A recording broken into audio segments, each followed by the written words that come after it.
Good morning. Thank you for joining me for another 5 good minutes with the Word. I'm Barry Bryson. We're continuing our study of the accounts of Jesus' own resurrection, and we're in John chapter 20, and we're going to pick up with verse 11. And this is Mary's personal meeting with Jesus. We have in chapter 20, as he pointed out, I think when we began the study of this chapter, Jesus providing for the disciples the proof they need to believe that he is risen. Um, Peter and John run to the tomb. John looks in. Peter walks in, and they see what they need to see. Mary is not convinced. Mary thinks they've taken him away, and then she meets Jesus herself, and she hears Jesus in his own voice speak her name, and she believes. And with Thomas, it's a little more difficult. With Thomas, he insists on seeing the wounds and even putting his hand in the wounds. Jesus offers everyone everything they need to know. Um, well, we're in chapter 20 and of John's Gospel. I'm going to begin reading with verse 11. But Mary was standing outside the tomb, weeping. And so, as she wept, she stooped and looked into the tomb. And behold, she beheld two angels in white, sitting one at the head and one at the feet, where the body of Jesus had been lying. And they said to her, Woman, why are you weeping? And she said to them, Because they have taken away my Lord, and I don't know where they've laid him. When she said this, she turned around and saw Jesus standing there, but didn't know it was Jesus. Jesus said to her, Woman, why are you weeping? Whom are you seeking? Supposing him to be the gardener, she said to him, Sir, if you have carried him away, tell me where you've laid him, and I will take him away. Jesus said to her, Mary. And she turned and said to him in Hebrew, Rabboni, which means teacher. Jesus said to her, Stop clinging to me. I have not yet ascended to my Father, but go to my brethren and say to them, I ascend to my Father and your Father, my God and your God. Mary Magdalene came, announcing to the disciples, I have seen the Lord, and that he has said these things to me. All the gospel writers agree. The primary witness to the resurrected Lord is Mary Magdalene. He appeared to her first before he appeared to anybody. We don't really know much about Mary Magdalene other than what we know from John's gospel. In Luke chapter 7, verses 1 through 3, we're told of some women of means who supported Jesus' ministry and who traveled with the disciples. And she's the first on the list. She and Joanna, the wife of Chuza, and then some others. And we are also told that she's from Magdala, which is a city on the southwest coast of the Sea of Galilee. It's not a big town. And we also know that Jesus cast 7 demons out of her. There's so much subterfuge associated with Mary Magdalene that has come down to us over the centuries, and it's all just layers of detritus. It's just stuff that we have to remove, or not. Just read the word and listen to what the word says. What we know from this account is that there's more. There's so much more to their relationship than we know. And of course, she's been traveling with him as part of his regular band of disciples for a long time at this point. And so we have this one episode where we have her fully realized as a person in the text, and she's not just a name who's there, someone who's there. We really have her, and she is fully realized.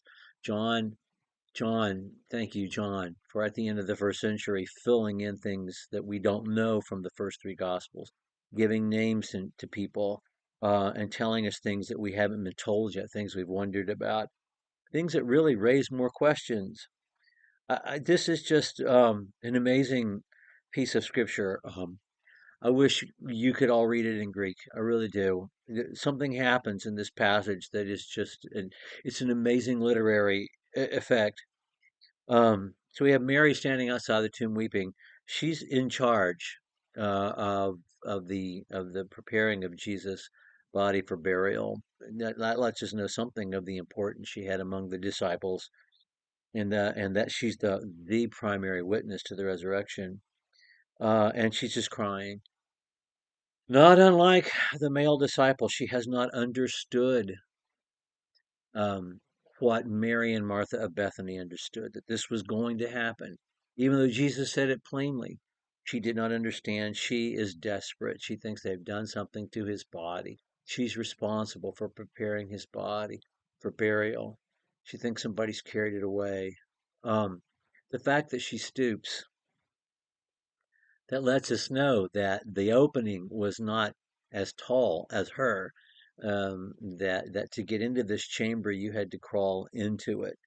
And so she stoops to look in, um, and she sees two males, and they're angels, and they want to know what she's upset about, and she says, they've taken my Lord away, and then Jesus is behind her, and she supposes him to be the gardener. That's a neat detail as well, isn't it?